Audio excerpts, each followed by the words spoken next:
Ancient walls and towers, for this is one of the world's most ancient cities, which now has motorways in its midst. Pathé Pictorial's magic carpet has never taken you to a place where a magic carpet was more appropriate.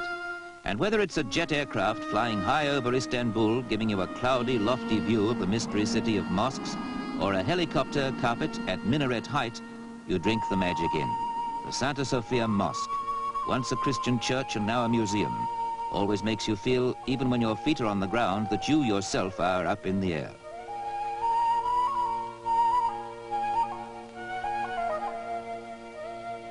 The Golden Horn and the Galata Bridge, where at ferryboat level, they say, you'll meet everyone in the world who deserves to be called a human being, which seems unfair because here it's a man's world.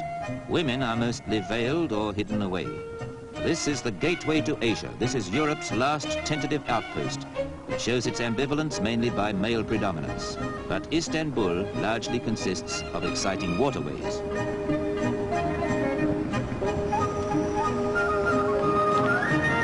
This Galata Bridge is Istanbul. People and mystery and manual labor. Here on the porters' backs, you can analyze life halfway between east and west.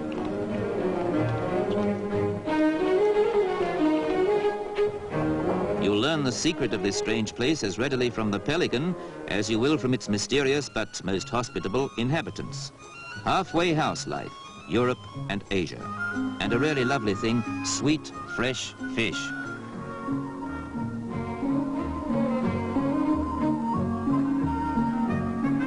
Fish from the Bosphorus, and the custom here is to grill it on charcoal. It's a custom that should spread because it's delicious. A curbside barbecue, conceived in the east and happily moving west. Go on, just dig your teeth into that bit of succulence. Or to savor the subtle flavors of the Orient, buy a bread ring and see how different and delightful it tastes. If you're anybody here, you have your shoes shined.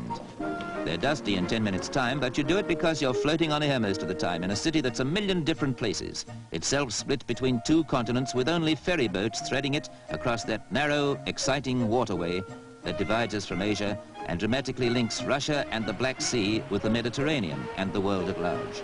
This waterway, among other things, is a city street with local transport.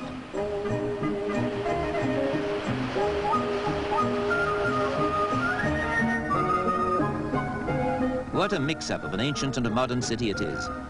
What a smoky beacon at the crossroads of east and west and north and south. What a fascinating series of contradictions and enigmas. Mosques like this crumbled here in earthquakes, and wooden houses were built by Sultan's command to resist such destruction. From on high you can see the hybrid results because some huddled streets survived, while fire in turn cleared acres of wooden buildings for these bold new concepts. Istanbul is a patchwork quilt on the shores of a waterway even more fascinating than it is itself.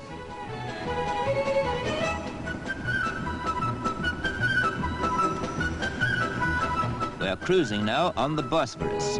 The Dolmabahce Palace, the summer residence of generations of proud sultans, but more particularly the last view you'll get of the continent that cradled civilization, because half a mile across the water, it is Europe no more. See the walls they built round the last bastion, Byzantium, later to be Constantinople, the Roman Empire's capital, now Istanbul, a city that is more eternal than Rome itself, which though changing, keeps its origins and its essence intact as it grows.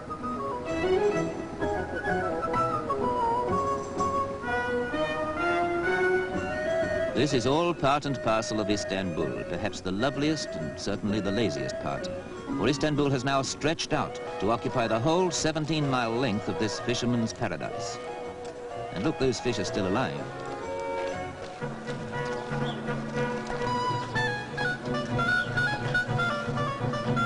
Here you buy blue fish or the famous Bosphorus swordfish slices, and a boy brings round coffee for you as you talk with a stallholder or haggle over the price, the same as in the bazaars. Good, strong Turkish coffee, as sweet as those fresh-caught fish are themselves. You'll also find round here that any old tin will serve as a barbecue. This scene could be on the Cornish coast or somewhere remote, and it's hard to believe it's part of a sprawling city that the Crusaders knew, a a strategic point on the map of the world, besieged in turn by Goths and Huns, Slavs and Arabs, and finally captured 500 years ago when this castle was built by the Turkish Sultan Mohammed the Conqueror. This was the stronghold from which he first attacked and then defended the city that he made the capital of the Ottoman Empire.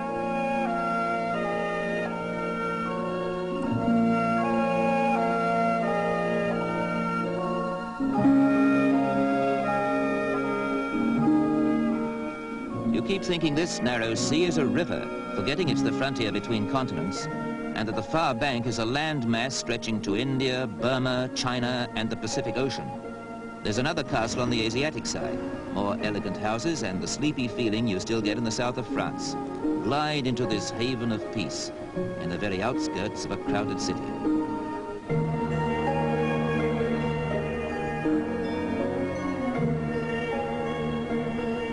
At intervals, you will hear the call of prayer to remind you that you're in a land of mosques and minarets. And at intervals, you'll hear the siren of a ship bound for the Black Sea, which is barely 5 miles away. For the rest, you might easily be on the Riviera, with its gay hotels and cafes in the sun. Istanbul and the Bosphorus have all this.